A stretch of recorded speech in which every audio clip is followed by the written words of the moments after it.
You are listening to Housekeepers Chat by the United States Department of Agriculture from 1927. Disclaimer: this is read from a historic archive document. Do not assume content reflects current scientific knowledge, policies, or practices. This broadcast was aired on Monday, the 4th of April of 1927.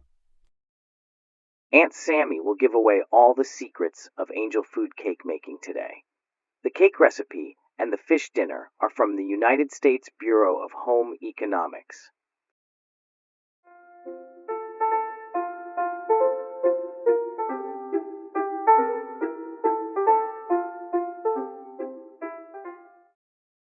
From Brunswick, Nebraska, comes a request for any hints and secrets I may have about angel food cake. I have collected my information and my recipe and compiled an article entitled, "What I Know About Angel Food," or "Secrets of Angel Food Divulged at Last." Of course, the article, if printed, will be anonymous, for hardly any authors sign their names to stories giving away secrets. As is to be expected in such an article, I shall begin by naming various members of the family, plain sponge cake and sunshine cake, which, with angel food cake, make up the sponge cake class. All these cakes differ from butter cakes in that the sponge cakes contain no shortening. Sponge cakes are made without fat and without liquid. The liquid is supplied by eggs, which also make the cakes light. That is, when you beat the eggs, a great amount of air becomes tangled up in the eggs, and if you are careful not to release this air, when you mix the batter and to bake the cake in a slow oven so the air can expand, your angel food cake will be lacy and light and fluffy and feathery, and your friends will say enviously, "How lovely." If I could make a cake one half as good as this one, I'd die happy.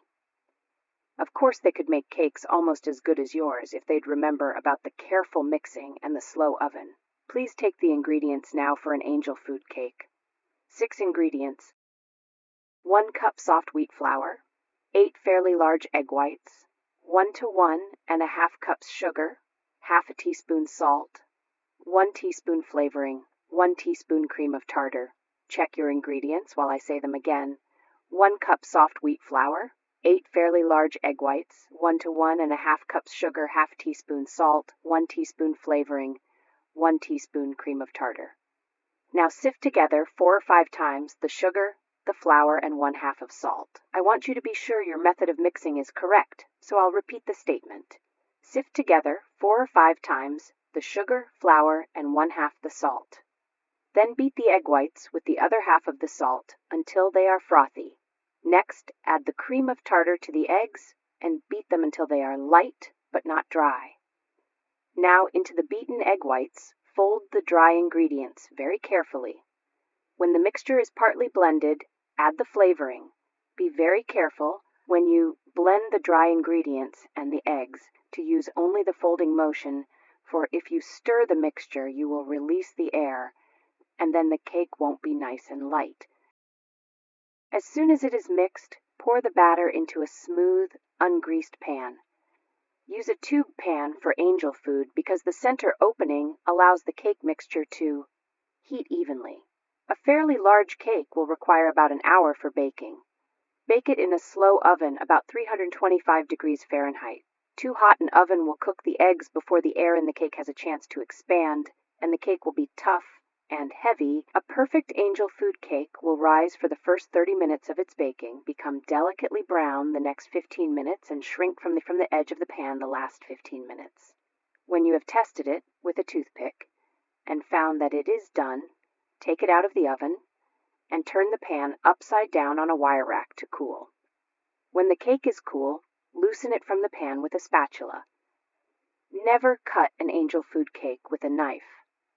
That makes it sad. Break it with your fingers or tear it gently with a fork. That's all there is to an angel food cake. Sift the dry ingredients several times. Beat the eggs till stiff. Fold the dry ingredients very carefully into the egg whites and bake in a slow oven. As I said before, you must have a slow oven so the air in the cake can expand and make the cake light before the egg walls become cooked.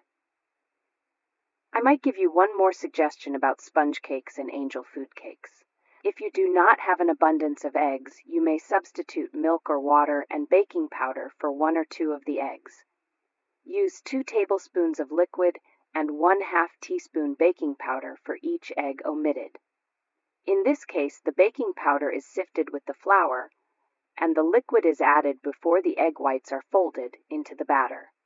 Cakes of this kind may be baked at a temperature slightly higher, about 340 degrees Fahrenheit, than is used for true sponge cakes. Sometime soon I'll tell you how to make perfect baking powder biscuits and pie crust, but right now I have other fish to fry. Which brings us up to the menu, without waste of words. I thought you'd like a change today, something in the fish line, and that's the reason I'm suggesting simmered fish with egg sauce. The entire menu is Finnan Haddie with egg sauce, riced potatoes, canned peas, cabbage salad with celery, and lemon pie. Perhaps you can get Finnan Haddie or haddock. Finnan Haddie is smoked haddock and derives its quaint name from Findon in Scotland, where it used to be cured in peat smoke. If you can't get Finnan Haddie for today's dinner, dried codfish will do. As Finnan Haddie, or haddock, is both smoked and salted, it keeps for some time and can usually be obtained inland as well as near the coast. Buy only half a haddie if possible. It is better to buy half a good-sized plump fish than a whole one that is thin and small. The flesh in the plump fish is in more desirable flakes, and the few bones will be easier to find and remove. It may be necessary to freshen the fish, then simmer it, separate the bones, and serve with egg sauce. For a family of 5, get your pencils now. For a family of 5, you will need about 2½ pounds of fish. Gut into 2 or 3 large pieces so that it will fit conveniently into a saucepan. The amount of cooking depends upon the dryness and saltiness of the fish. If it seems very salty and somewhat hard, bring it slowly to the boiling point in water, then drain this off and cook for 15 to 20 minutes in a second water. If the fish is moist and not very salty, it can be cooked entirely in one water and will then be tender, so that the bones can be picked out and the meat separated into flakes. While the fish is cooking, hard cook the eggs for the egg sauce. I shall give you the ingredients for the egg sauce to be served on the fish. 6 ingredients: 2 tablespoons flour, 2 tablespoons butter, 1 cup milk or water, 1/4 teaspoon salt, 2 eggs hard cooked. Onion, lemon juice, or celery can be added. 6 ingredients, please. Check them: 2 tablespoons flour, 2 tablespoons butter, 1 cup milk or water, 1/4 teaspoon salt, 2 eggs hard cooked. Onion, lemon juice, or celery can be added. Melt the butter, add the flour and salt, and blend well.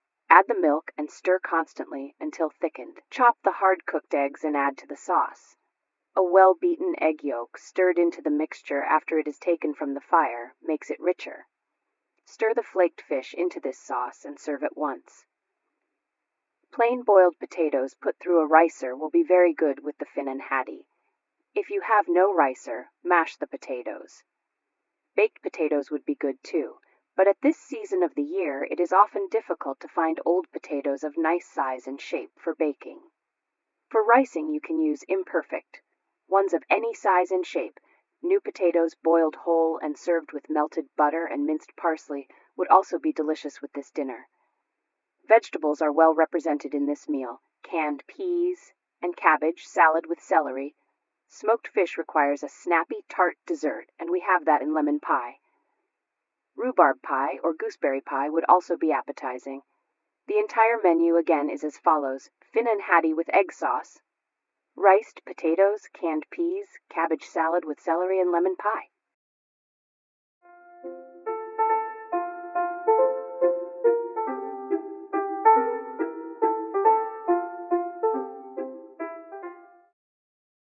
This broadcast was researched and produced by Breakaway Empire LLC.